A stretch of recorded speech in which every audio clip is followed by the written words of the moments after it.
आज भारत दुनिया की सबसे बड़ी आबादी वाला देश है। लगभग 150 करोड़ से भी ज़्यादा लोग आज भारत में रहते हैं और भारत के पास सबसे ज़्यादा युवा पावर है। लगभग भारत के पॉपुलेशन में 37% यूथ कंट्रीब्यूट करते हैं और कई सारे क्रिटिक्स ये बताते हैं कि भारत अपने युवा पावर के कारण अचानक से ये विकास की रफ्तार पकड़ सकता है। जैसे एक्सपोनेंशियल ग्रोथ कर रहता है ना, ठीक वैसे इनिशियली कुछ दिखाई नहीं देता लेकिन अचानक से बहुत सारी ग्रोथ हो जाती है। लेकिन यदि मैं आपको ये कहूँ कि यही आबादी भारत देश को डाउनफॉल की तरफ ले जा सकती है, भारत को भूखमरी सी परिस्थिति और केवल हायर कंज्यूमर बना सकती है, तो क्या?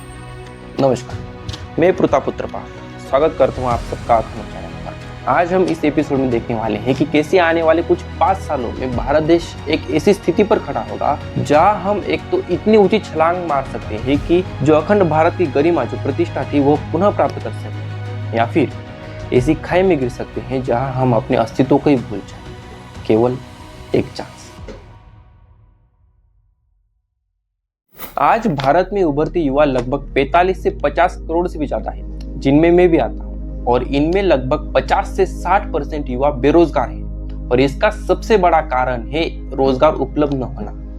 नहीं, इसका सबसे बड़ा कारण है एम्प्लॉयएबल न होना। बेरोजगार होने का सबसे बड़ा कारण है रोजगार पाने की कुशलता, एबिलिटी न होना। आज की स्थिति में जो ग्रेजुएट है उनमें लगभग 80% लोग अनएम्प्लॉयड है और इन 80% में लगभग 83% बिलो 34 एज है। सन 2000 में अनएम्प्लॉय होने का रेट 36% था, लेकिन आज की स्थिति में यही रेट लगभग 65%। आज भारत में एक साल में लगभग 1 करोड़ से भी ज्यादा स्टूडेंट पास आउट होते हैं, ग्रेजुएट होते हैं, और इनमें लगभग 50 to 60 लाख स्टूडेंट अनएम्प्लॉयड रहते हैं। आज हम ऐसी स्थिति पर खड़े हैं जहां हम एक तो उठ सकते हैं या तो गिर सकते हैं। और कई सारे स्टूडेंट्स और उनके घर वाले ये सोचकर शांत हो जाते हैं कि उनका बच्चा तो स्किल है पर वैकेंसी नहीं है। वो अपने बच्चे की नाकामी का बस कारण ढूंढना चाहते हैं, जो कि है सिस्टम। क्या सच में भारत में ऐसे बहुत सारे इंटरव्यूअर है जो कहते हैं कि हमें नए स्टूडेंट की आवश्यकता है क्योंकि पुराना स्टाफ बदलते टेक्नोलॉजी के साथ इलास्टिक नहीं है। पर जब हम इंटरव्यू लेते हैं तब स्वतंत्र विचार रखने वाले स्टूडेंट्स नहीं, बस गधे दिखते हैं जो केवल और केवल बचपन से अपने स्कूल बैग का बोझ उठाते आ रहे हैं। हाँ में हाँ मिलाते हैं और नहीं पर कंफ्यूज हो जाते हैं। कल की टेक्नोलॉजी आज के लिए 2x की स्पीड के साथ बदल रही है, अपडेट हो रही है, लेकिन स्टूडेंट्स बदलते टेक्नोलॉजी के साथ अपडेट नहीं हो पा रहे हैं। बस पुराने रटे रटाए तरीके से 10th से लेकर 12th और ग्रेजुएशन निकाल दिए हैं। और इन सब का सबसे बड़ा कारण है एजुकेशन सिस्टम। अरे हाँ यार, पता है भारत की एजुकेशन सिस्टम बस गधे बनाती है।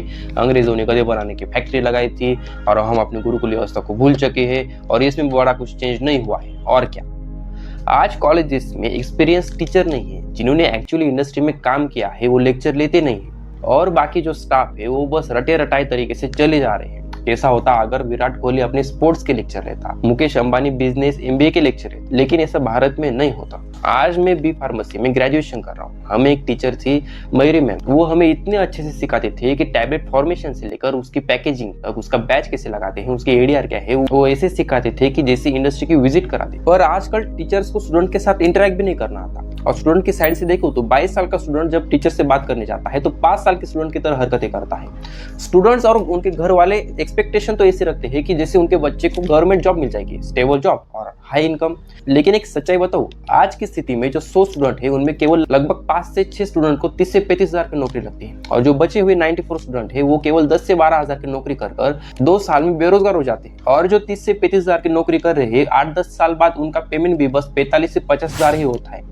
अरे यार, उनके भी बाल बच्चे, उनको भी अपना परिवार बड़ा करना है, लेकिन आज की स्थिति में 40-50 हजार में कुछ नहीं होता भाई। जब मैं मेरे मित्रों से बात करता हूँ, आपने भी अपने ग्रुप में नोटिस किया होगा कि 10 में से 7-8 लोग सरकारी नौकरी की बात करेंगे और उसके पीछे उनकी मानसिकता पता है क्या है? एक तो गवर्नमेंट जॉब होगी पक्की वाली और दूसरा सेकंड इनकम, घूसखोरी का माल आएगा। सोच देख रहे हो कितनी गिर गई है? मतलब एक तो देश सेवा की पोस्ट चाहिए और दूसरी तरफ सेकंड इनकम चाहिए। दोनों में जमीन आसमान की दुश्मनी है भाई।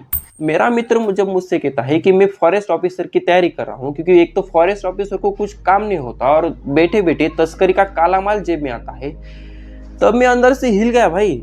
और एक तो स्टेटस बनाना है कि गांव में धूल उड़ाते हुए 4 पहियों वाली गाड़ी लानी है। मतलब देश सेवा की भावना खत्म, सोशल एम्पैथी, सामाजिक करुणा खत्म और पैसों के प्रलोभन में बड़ी बड़ी बातें कहते। और एक बात बताओ, ये लोग जीवन में कुछ उखाड़ नहीं सकते, बस बड़ी बड़ी बातें करते हैं। मानसिकता बस अपने पेट भरने की हो गई है। देश के प्रति कर्तव्य भाड़ में जाए। ऐसे लोगों के लिए जॉब एक स्टेटस बन गया और ये स्टेटस पाने के लिए लोग 12 से 15 हजार की नौकरी करने के लिए भी तैयार है। अरे यूएसए में एक टैक्सी ड्राइवर इतना दिन में कमाता है भाई, स्टेटस। और यही झूठा स्टेटस पाने के लिए बचपन से स्टूडेंट्स के मन में जॉब पाने की इच्छा तैयार की जाती है, जॉब देने की नहीं। और उसमें भी अब्रॉड जॉब, फॉरेन जाकर जॉब करना है। मतलब खाएंगे भारत देश का, रहेंगे भारत देश में, बड़े होंगे भारत देश में, पैसा खर्च करेंगे भारत देश का, और यहाँ पर सीख कर जॉब करने जाएंगे विदेश में। ये समझना आवश्यक है कि इतने सारे स्टूडेंट्स के लिए जॉब उपलब्ध करना नामुमकिन है। और ये भी आवश्यक नहीं कि हर स्टूडेंट ने जॉब ही करना चाहिए। अपनी मानसिकता बदलो। जिनके पास घर की खेती है वो खेती करो। जिनके पास लगभग 3 से 4 एकड़ खेत है ना, वो 50 से 60 हजार वाले जॉब से कई गुना अच्छी स्थिति में है, क्योंकि वही अपने खेत का नौकर है और वही अपना मालिक भी। सही ज्ञान और सही डायरेक्शन से हम छोटे से खेत से भी बहुत सारा उत्पन्न निकाल सकते हैं। और ये भी मानसिकता छोड़ दो कि खेती मतलब पिछड़ा काम, बेल की तरह काम करना पड़ता है। नहीं, जिनके पास खेत है उन पर माँ भारती ने कृपा की है कि अपनी सेवा का मौका दिया है, बोझ नहीं। और आजकल तो ड्रोन की मदद से खेती होने लगी यार। और जिन युवा के अंदर स्किल है, स्टार्टअप करने का स्किल है, वो अपना छोटा हो या बड़ा बिजनेस करे, ग्रोसरी खोले, जूस सेंटर खोले, होटल खोले, उसमें क्या है। मेरा दोस्त मेरी उम्र का है, रोल का ठेला है उसका, दिन में लगभग 5 से 7 हजार ग्रॉस कमाता है। मंचूरियन रोल का ठेला है उसका, उसके बाजू में मसाला दूध का ठेला है। वहां पर जब 30 से 35 साल का कॉर्पोरेट जॉब करने वाला आता है तो उन्हें देखकर खुद शर्मा जाता है। मैं ये नहीं कह रहा कि स्कूल कॉलेज जाना बंद कर दो, अनपढ़ रहो, नहीं, स्कूल कॉलेज जाओ, लेकिन नॉलेज का उद्देश्य विवेक जागृत करना रखो, पैसा और इज्जत पाना नहीं। इंफॉर्मेशन जुटाओ। जैसे आप कोई बिजनेस कर रहे हो, खेती कर रहे हो, तो खेती के बारे में इंफॉर्मेशन जुटाओ, रिसर्च करो, नए नए टेक्निक्स अप्लाई करो, टेक्नोलॉजी का उपयोग करो, एक प्रोफेशनल की तरह काम करो। बस इसके लिए चाहिए सोशल सपोर्ट, मेंटेलिटी बदलनी होगी। और सबसे बड़ा बदलाव करना चाहिए एजुकेशन सिस्टम में। मैं ये नहीं कह रहा कि स्कूल और कॉलेज को बंद करके गुरुकुल ओपन कर दो, मैं बस इतना कह रहा हूँ कि स्कूल और कॉलेज को गुरुकुल का टेक्सचर दे दो। स्कूल और कॉलेज को शहर से थोड़ा दूर, नेचर के अस्तित्व में बनाओ। क्लासरूम को थोड़ा खुला, खिड़कियां बड़ी, जहाँ पर सफोकेशन ना हो, ऐसा वातावरण रखो। एक क्लासरूम में 30 से 35 स्टूडेंट ही अलाउ करो, जहाँ सोचने में फ्रीडम मिले। टाइम टेबल स्टूडेंट के शरीर, मन और जीवन पर काम करे ऐसा रखो।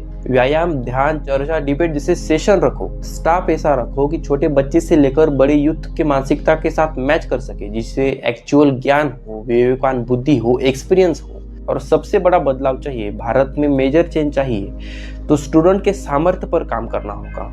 उनके अंदर स्वतंत्र विचार रखने की क्षमता और भारतीय क्षत्रियत्व जगाना होगा। और इसके लिए ब्रह्मचर्य का पालन करो, व्यायाम करो जिससे शरीर में जान आ सके, ज्ञान प्राप्त करो जिससे स्वतंत्र विचार करने की क्षमता प्राप्त हो, अपनी सभ्यता को जानो जिससे हम अपने रूट से जुड़ सके, सत्संग सुनो जिससे सही क्या है गलत क्या है इसमें डिफरेंशिएट कर सके। और सबसे ज्यादा पुरुषार्थ करो, ईमानदारी से बहुत सारा पैसा कमाओ, दान करो और जीवन मिलाए धर्मयुक्त तो भोग लो। हमारे पास कल्चरल पावर है, कल्चरल रूट है, डिफरेंट कल्चर का नॉलेज है। हमारे पास रामायण महाभारत जैसे जीवन सिखाने वाले ग्रंथ है। धार्मिक व्यवस्था का ऐसा ज्ञान है कि जिससे जीवन जीना और पुरुषार्थ करना एकदम सरल हो गया है। और सबसे बड़ी बात, हमारे पास पॉपुलेशन है, वर्किंग पॉपुलेशन बहुत ज्यादा है। कंज्यूमर भी हम हैं और मैन्युफैक्चरर भी हम बन सकते हैं। और डेवलपमेंट में बात करें तो इलेक्ट्रिसिटी, मैन्युफैक्चरिंग, ट्रांसपोर्टेशन में हम दुनिया में सबसे आगे हैं। सोशल मीडिया की वजह से कनेक्शन ऐसे है कि न्यूज वाले कितनी भी न्यूज दबाए, लेकिन सोशल मीडिया की वजह से हमारे पास सच्चाई पहुंच ही जाती है। छत्रपति शिवाजी महाराज और महाराणा प्रताप जैसे अनेक वीर योद्धाओं का, अनेक क्रांतिकारियों का रक्त है हमारे अंदर। हम भारतीय हैं। हमारे देश में डेवलपमेंट बहुत हो रही है, बस हम उसके बारे में अवेयर नहीं हो पाए, ऐसे बदलाव के साथ खुद को ढाल नहीं पाए और इसी के कारण हम डेवलपमेंट को महसूस नहीं कर पा रहे। और सरकार से एक्सपेक्टेशन रखना, सरकार पर पूरी तरह डिपेंड है ना, मुझे नहीं लगता कि सही है। हमें खुद पर काम करना होगा, अपने सामर्थ्य पर, अपने चरित्र पर काम करना होगा। बस लड़कियों को ताड़ने में और स्मोकिंग करने में कोई डोमिनेंस नहीं। डोमिनेंस ही खुद का एम्पायर बनाना, खुद की टेरिटरी बनाना। और हमारी टेरिटरी है माँ भारती। हमारे विराट भारत की संपत्ति के साथ साथ जो भारत की प्रतिष्ठा अंग्रेजों ने लूटी थी, उसे फिर से प्राप्त करने का अवसर, बस यही समय है। जाग जाओ, खुद पर काम करो, खुद से काम करो, अखंड हो।